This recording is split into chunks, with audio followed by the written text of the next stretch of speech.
Hi everyone, it's Sandra, and this is one of my indoor open tote worm bins I call Gus. Gus is home to my European nightcrawlers. Just like my other indoor bins, he almost dried out a few weeks ago. And so when I got home and I saw he was dry, I dumped some water on. So I'm going to check in on that right now, make sure the worms are alive and happy, set this bin up for a feeding, and then at the end of the video, bring you back and show you what the worms did with this feeding a week or so later. All right, let's get into this feeding.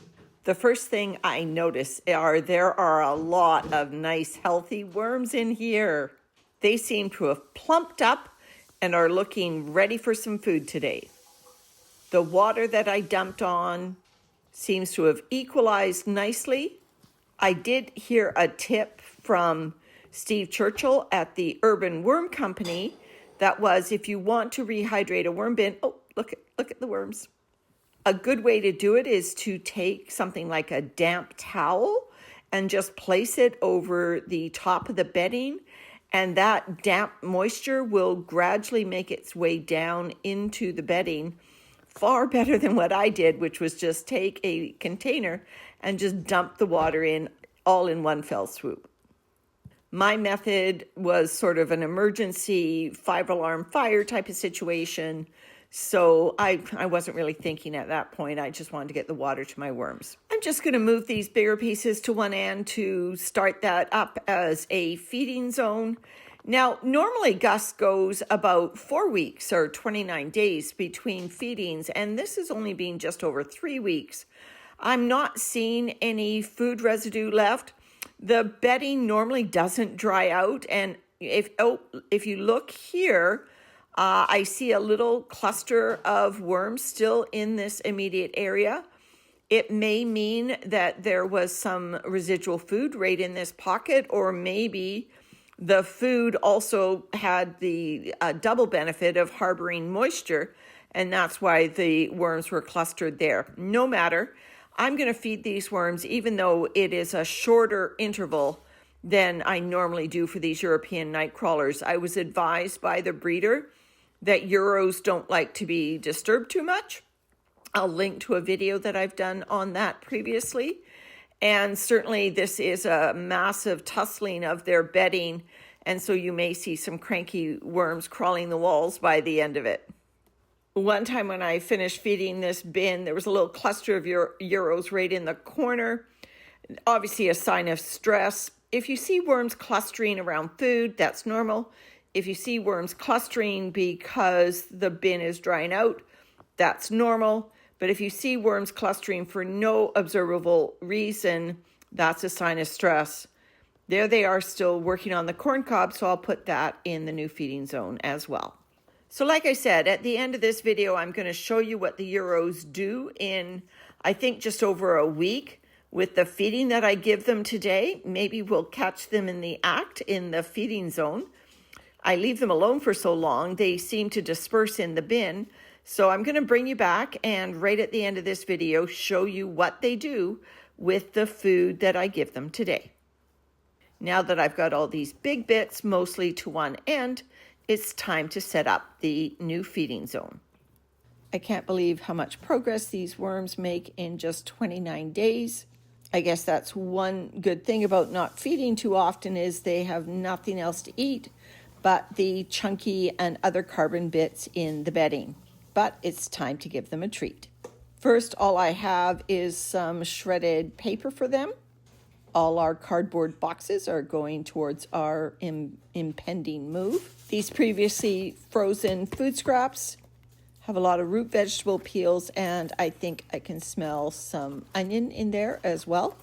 I put the powdered eggshell right into the food processor just in the last few pulses, so it is mixed in with the food scraps. So that's in there for grit and for pH balance.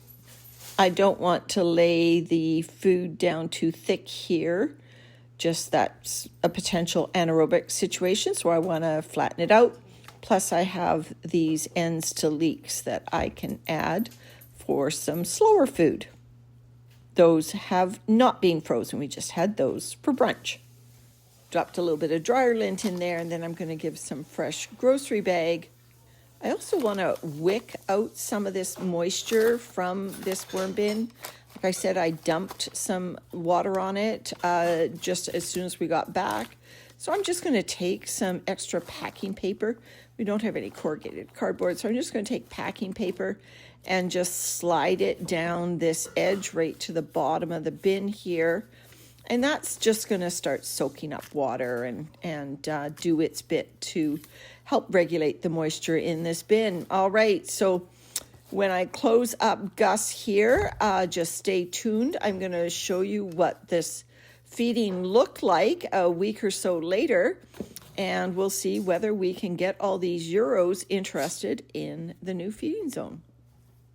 Because I'm trying to keep my Euros separate, anything I use to wipe my hands doesn't go anywhere except in the European nightcrawler bin. So here's just a tissue, and I'll just tuck that in right there. I'm just going to finish this off with another piece of packing paper on the top, and then replace Gus's bubble wrap that isn't actually big enough to cover the whole bin, which is probably a good thing because, like I said, the bin is running a little damp at this time, and drying out is not a bad thing. All right, see you in a few seconds, but it's going to be at least a week from now.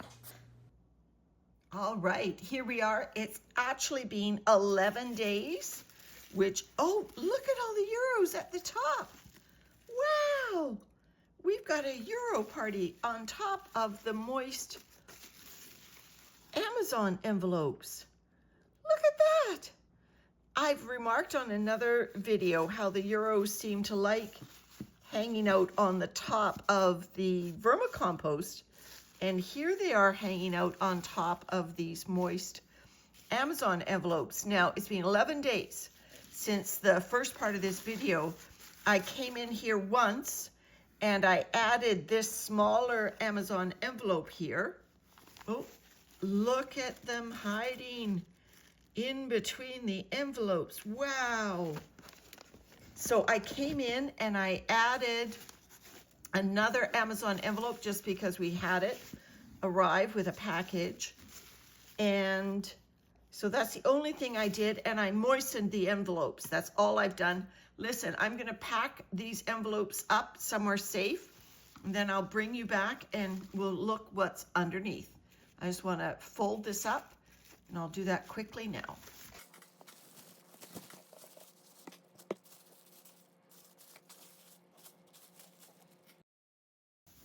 Let's take a look at this feeding zone and see what happened on a shorter interval for these Euros. There they are. Still in the feeding zone then. Corn on the cob will continue to do its thing. So yeah, I've never checked in on this bin in time to see this kind of a feeding party. So this is great. I'm glad I've done it. The worms probably don't agree.